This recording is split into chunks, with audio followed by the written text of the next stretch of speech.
วันนี้อยู่พระธาตุดอยกองมูแม่ฮ่องสอน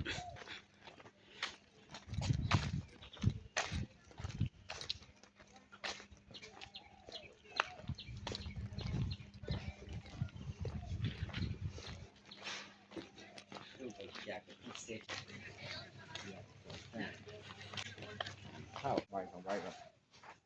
พระธาตุดอยกองมูแม่ฮ่องสอนพระธาตุแฝดพระธาตุดอยกองมูแม่ฮ่องสอน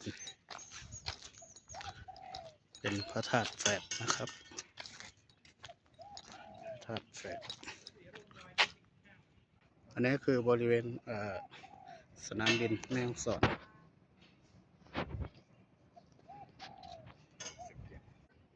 พระธาตุดอยกองมู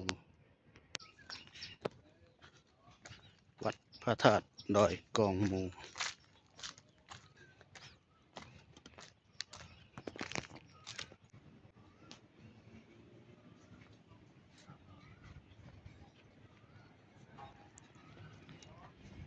ชมวิว